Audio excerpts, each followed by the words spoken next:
मयूंग की फुसफुसाहटें। क्या आप रहस्यों में विश्वास करते हैं? नहीं? तो शायद यह कहानी आपका नजरिया बदल दे। यह कोई कल्पना नहीं, कोई अफसाना नहीं, यह एक सच्ची दास्तान है जिसे मैंने खुद जिया है। भारत एक विचित्र देश है जहां हर 100 किलोमीटर पर भाषा बदल जाती है और उसके साथ कहानियां भी। कोई गांव प्रेम गाथाओं में डूबा है तो कहीं वीरता की कथाएं हवाओं में तैरती हैं, और कुछ जगहें ऐसी भी हैं जहां कहानियां फुसफुसाती नहीं, चीखती हैं, जैसे मयोंग।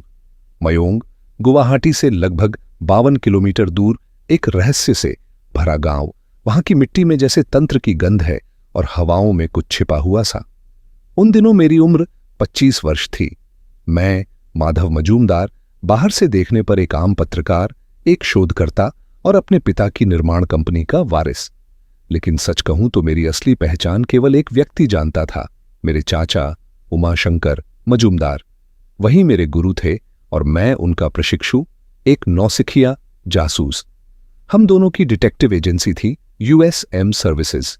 चाचा जी को 55 का अनुभव था और मुझमें थी फील्ड पर जाने की जिज्ञासा। हम एक दूसरे से बहुत कम मिलते थे। वो कोलकाता में, मैं मुंबई में। बातचीत होती थी पर सीमित, वो भी कोडवर्ड्स और कूट भाषा में। उनका साफ नियम था, काम की बात सिर्फ काम के लोग जाने, कोई तीसरा नहीं। और इसी नियम ने मुझे वहां पहुंचाया जहां से ये कहानी शुरू होती है, मयोंग में। उस गांव में जहां कुछ लोग गए लेकिन लौटकर कभी नहीं आए। कहानी शुरू करने से पहले एक बात, जिन चेहरों, जिन आवाजों और जिन घटनाओं के बारे में आप अब पढ़ने या सुनने जा रहे हैं, वो सब बिल्कुल सच्चे हैं।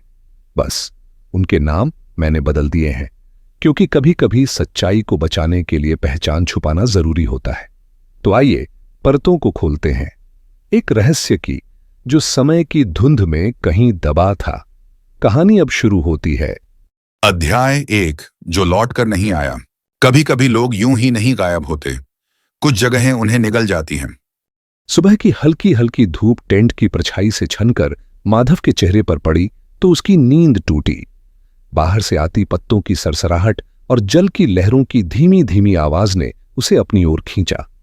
सालों से माधव मजूमदार ने किताबों में पढ़ा था कि असम का मयोंग गांव जादू टोने और रहस्यमयी परंपराओं का गढ़ है।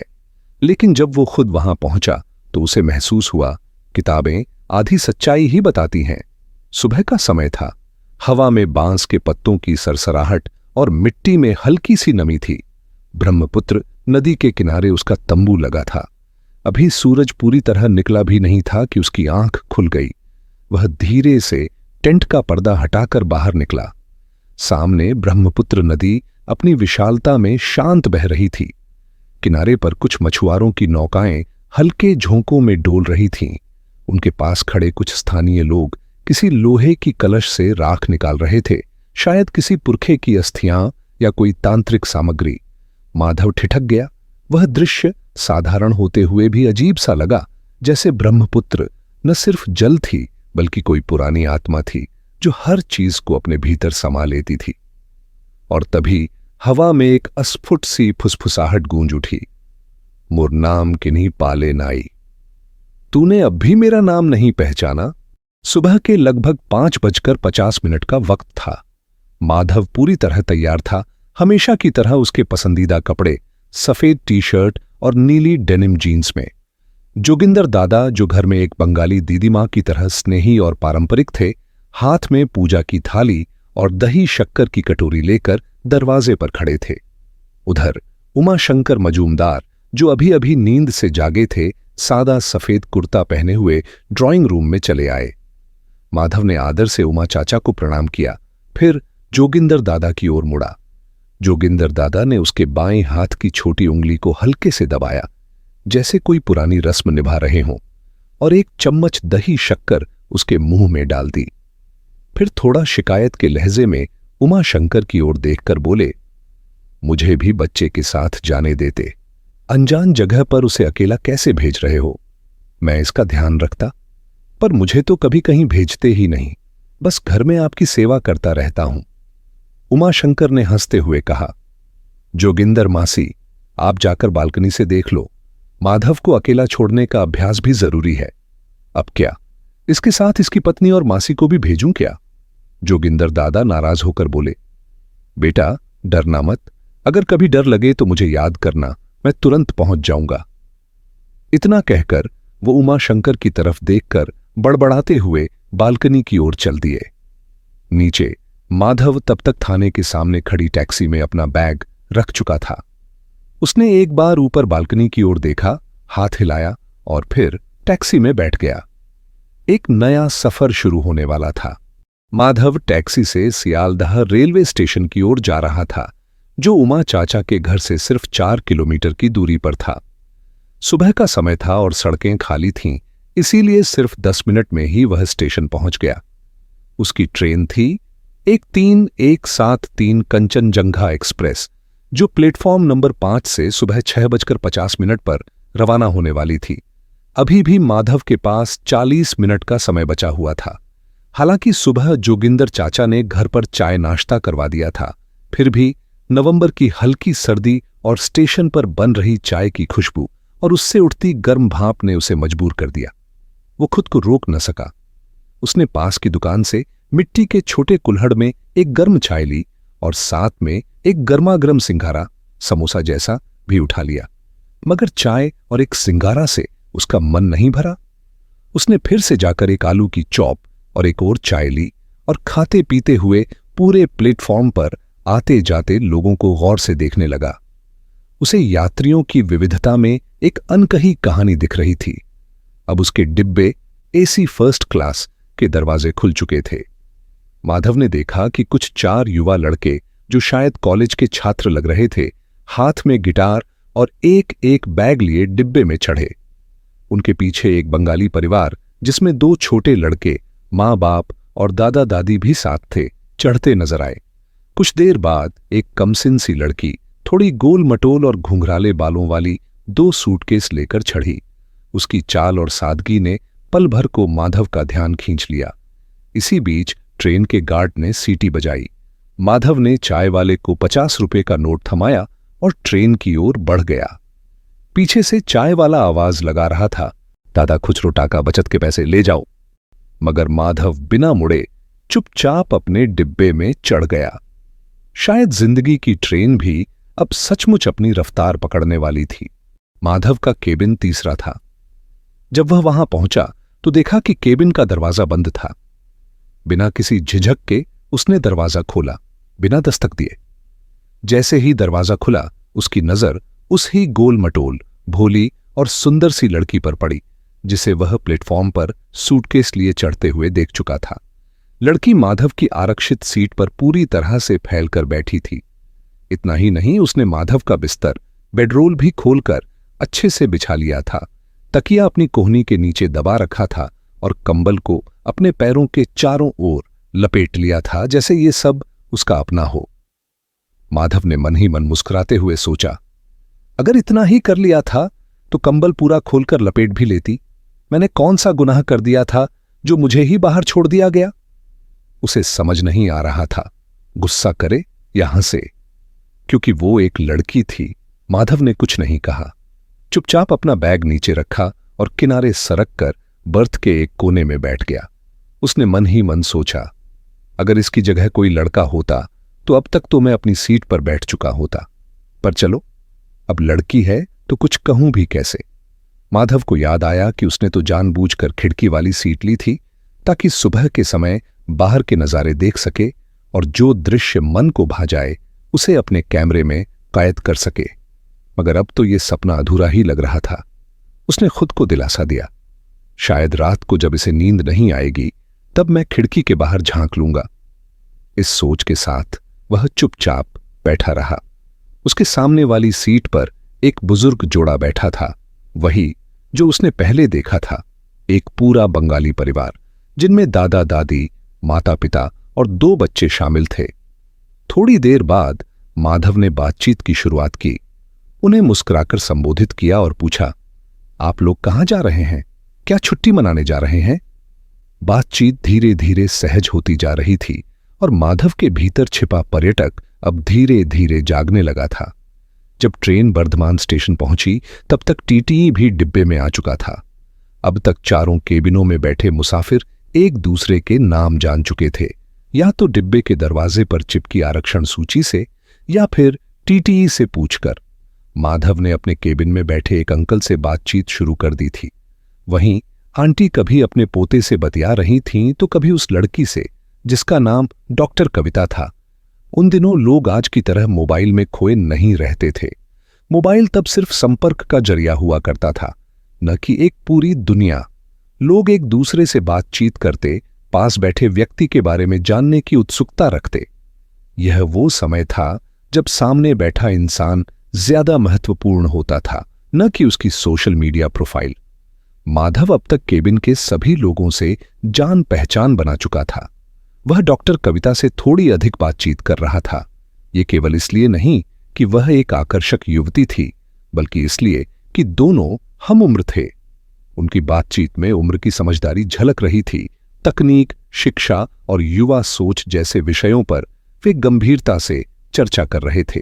उधर माधव अंकल की सोच को भी समझ रहा था। उनकी बातों से उसे यह समझ आ रहा था कि जीवन के संघर्षों से कैसे डटकर सामना करना चाहिए। यह सफर सिर्फ स्टेशन दर स्टेशन की दूरी नहीं, बल्कि पीढ़ियों के विचारों और अनुभवों का मिलन भी बन गया था। बातों ही बातों में अंकल ने एक कहानी सुनाई जो माधव को किसी काल्पनिक किंवदंती जैसी लगी। लेकिन उस कहानी के पीछे कुछ ऐसा था जो धीरे धीरे उसकी सोच को जकड़ने लगा।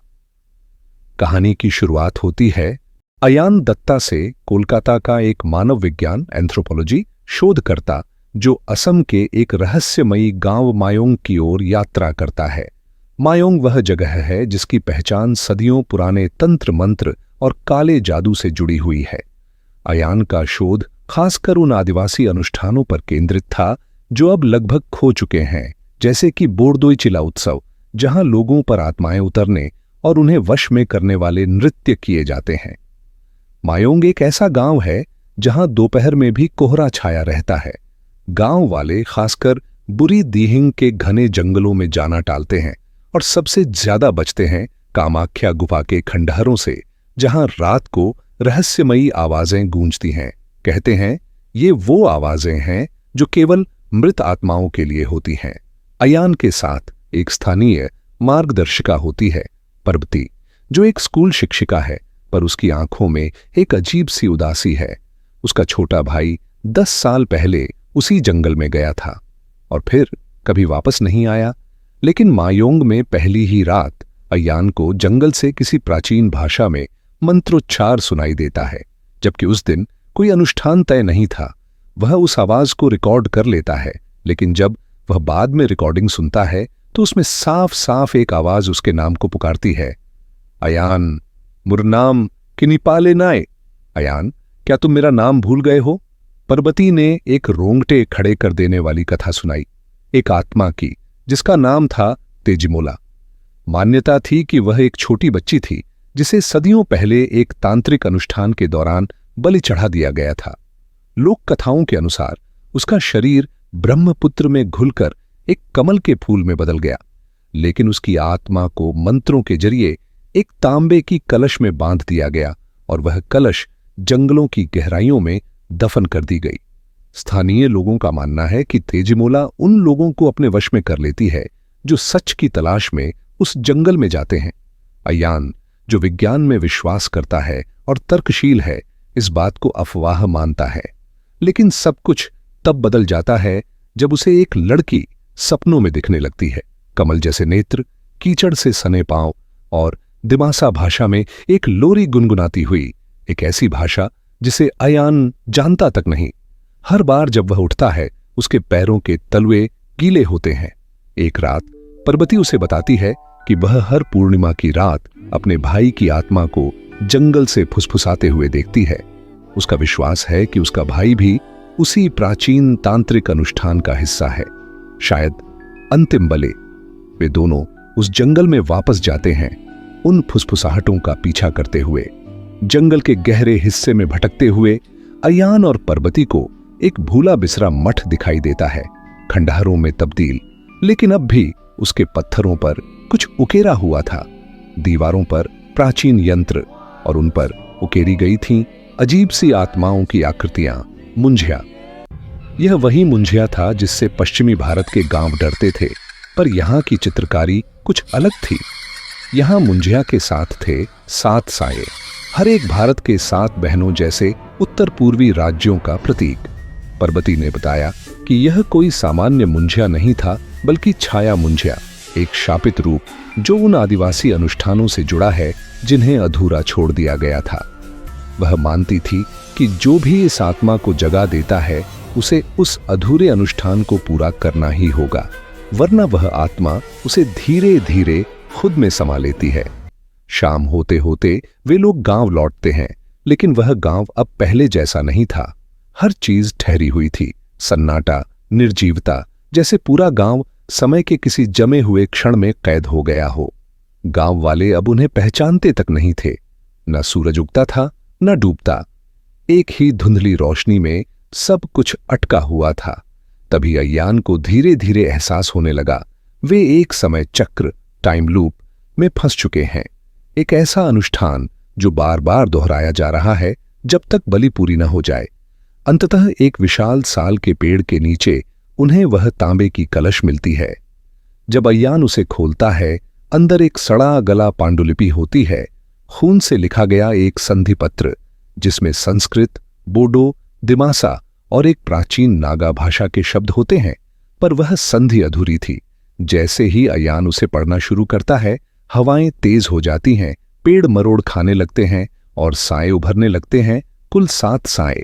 उनमें से सबसे छोटा साया एक लड़की का लगता है, वही कमल नयनों वाली। वह धीरे से फुसफुसाती है, मुझे मुक्त करो या फिर 8वां बन जाओ। कई हफ्तों बाद अय्यान कोलकाता लौटा, लेकिन अब वह पहले जैसा नहीं रहा। उसकी आंखों में कोई और ही दुनिया बस गई थी और उसकी चुप्पी में एक ऐसा डर समाया हुआ था जिसे शब्द नहीं पकड़ सकते थे। उसके शोध पत्र अब साधारण नहीं थे, वे भरे थे अजीब चिन्हों से, कुछ भूली हुई भाषाओं में लिखी पंक्तियों से जिन्हें कोई और समझ नहीं पाता। परबती कभी नहीं मिली, न जंगलों में, न गांव में, न उन सपनों में जहां वह पहले मुस्कुराया करती थी। लेकिन अय्यान के पास अब भी थी एक चीज, मायोंग में की गई रिकॉर्डिंग्स। कभी कभी जब वह उन्हें सुनता, किसी अनजानी सी लोरी के बीच से एक लड़की की आवाज धीमे से फुसफुसाती, तू मोर नाम किनी पाले नाए, तुम मेरा नाम भूल गए हो क्या? और उसे एक सवाल के साथ हर बार सब कुछ फिर से शुरू हो जाता था। कहानी खत्म होते होते दोपहर का खाना लग चुका था। सबने चुपचाप लंच किया, जैसे हर किसी का मन अब भी उस आखिरी कहानी के असर में डूबा हुआ हो। खाने के बाद जैसे ही चाय की प्यालियां सामने आईं, कहानी का सिलसिला दोबारा शुरू हुआ। इस बार कविता की बारी थी। उसने हल्की मुस्कान के साथ सबकी ओर देखा, फिर अपनी हथेलियों को घुटनों पर टिकाकर थोड़ी देर सोचा, जैसे कोई दरवाजा खोलने से पहले उसकी चाबी टटोल रही हो। अब मेरी कहानी, उसने कहा, और सब एक बार फिर उसी चुप्पी में डूब गए जहां शब्द ही समय की गति तय करते थे। असम का एक छोटा सा गांव, पाठारकांडी समय, चैत्र महीने की आखिरी रात, जब बोरदोई चिला की हवाएं लौटती हैं। गांव में हर साल एक अनोखी बात होती थी। चैत्र महीने के आखिरी सप्ताह में एक दिन अचानक आंधी की तरह तेज हवाएं चलतीं, पेड़ झुक जाते, मिट्टी उड़ती और दूर पहाड़ों से आती एक सुरीली सी गूंज हवा में घुल जाती। गांव वाले इसे कहते थे, बोरदोई चिला लौट आई है। बुजुर्ग कहते थे, बोरदोई चिला कोई सामान्य आंधी नहीं, वो एक अप्सरा की आत्मा है, जिसे हर साल चैत्र में अपनी माँ से मिलने के लिए स्वर्ग से धरती पर आने की अनुमति मिलती है। इस गांव में एक लड़की रहती थी, पारो, जिसकी आंखों में बादलों सी गहराई थी। उसकी दादी उसे हर साल बोरदोई चिला की कहानी सुनाती थीं। एक जमाने में एक अप्सरा थी, सुंदर, तेजस्विनी और विद्रोही। उसका नाम था बोरदोई। जब स्वर्ग में बंदिशें ज्यादा हो गईं तो वह धरती पर चली आई अपनी माँ से मिलने, लेकिन समय समाप्त होने से पहले वो लौट नहीं सकी और स्वर्ग के रक्षक देवताओं ने उसे हवा में बांध दिया। अब हर साल वो हवा बनकर लौटती है, कुछ समय के लिए। पारो इस कहानी को बस सुना नहीं करती थी, वो महसूस करती थी। एक साल जब बोरदोई चिला की हवाएं आईं, पारो अकेली खेतों की ओर चली गई। हवा अजीब ढंग से चल रही थी, जैसे कोई उसके कानों में कुछ कह रहा हो। और फिर वह हवा उसे एक पुराने तालाब के किनारे तक ले आई। वहां उसे जमीन में ढंसी एक चूड़ी मिली, चांदी की, मगर इतनी हल्की कि जैसे हवा से बनी हो। और उसी क्षण उसे किसी औरत की आवाज सुनाई दी। तू समझ सकती है मुझे? क्या तू मेरी कहानी पूरी करेगी? पारो कांप गई, लेकिन उसके होठों से अनायास निकला, हाँ। उस रात पारो ने सपने में बोरदोई चिला को देखा। लंबे खुले बाल, आसमानी साड़ी और आंखों में बादल। उसने कहा, मुझे मुक्ति चाहिए। हर साल मैं आती हूं और हर साल लौट जाती हूं अधूरी। कोई मेरी पूरी बात नहीं सुनता। मेरे गीत अधूरे हैं, मेरी याद अधूरी है। पारो ने अगली सुबह गांव की चौपाल में बोरदोई चिला की कथा पूरी सुनाई, गाया उसका गीत, बनाई उसकी मूर्ति और शाम को चांद की रोशनी में उसे तालाब में विसर्जित कर दिया। हवा एकदम शांत हो गई।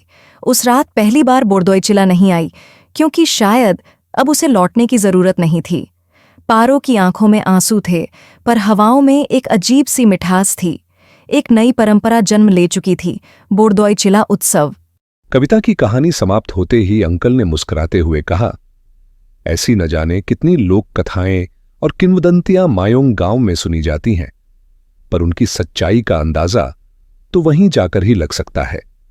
उन्होंने आगे बताया कि वे और उनकी पत्नी जल्द ही गुवाहाटी से मायोंग जाने वाले हैं, जबकि उनका बेटा और उसका परिवार वापस कोलकाता लौट जाएगा। हमें दोनों को ही रहस्यों की खोज का शौक है, अंकल बोले। फिर उन्होंने माधव की ओर देखा और पूछा, वैसे मिस्टर माधव, आप किस काम से मायोंग जा रहे हैं? माधव ने हल्की मुस्कान के साथ उत्तर दिया, मैं भी अयान की तरह एक खोजी हूं। इस बार मायोंग का निमंत्रण वहां के मुखिया बर्मन साहब की ओर से मिला है। उनके बेटे की शादी है और उनकी बेटी भी आ रही है, बिलासपुर, छत्तीसगढ़ से। मैं इन आयोजनों में शामिल होने के साथ साथ कुछ विषयों पर अध्ययन भी करूंगा जो मेरी रुचि के हैं। माधव की बात अभी पूरी ही हुई थी कि अंकल ने घड़ी की ओर देखा और कहा, ओह, 7:10 चुके हैं। अब तो जलपाईगुड़ी स्टेशन आने ही वाला होगा। वहीं पर रात का खाना चढ़ेगा और फिर सर्व किया जाएगा। मैं तो खाना खाकर सीधा सो जाऊंगा। सुबह 4:10 पर गुवाहाटी स्टेशन पर मिलते हैं।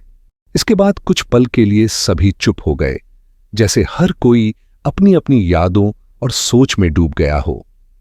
डिब्बे में एक शांत सा सन्नाटा फैल गया। सिर्फ ट्रेन की धीमी रफ्तार की आवाज बाकी रह गई थी। नमस्ते प्यारे दोस्तों, स्वागत है विस्पर्ड मेलोडीज एंड टेल्स में, जहां संगीत और कहानियां एक नई जिंदगी पाती हैं। अगर आपको दिल को छू लेने वाले गीत और मनमोहक कहानियां पसंद हैं, तो आप बिल्कुल सही जगह पर हैं। तो जल्दी से सब्सक्राइब बटन दबाएं और बेल आइकन को टैप करें, ताकि हर नया गाना और कहानी आप तक सबसे पहले पहुंचे। अगर आपको ये पसंद आया हो तो लाइक बटन दबाना ना भूलें। आपका एक लाइक हमारे लिए बहुत मायने रखता है और हमें और बेहतरीन कंटेंट बनाने के लिए प्रेरित करता है। आपके प्यार और सपोर्ट के लिए धन्यवाद। इसी तरह हमारे साथ बने रहें, सपने देखें, सुरों में खो जाएं और कहानियों की दुनिया में डूब जाएं। मिलते हैं अगले वीडियो में।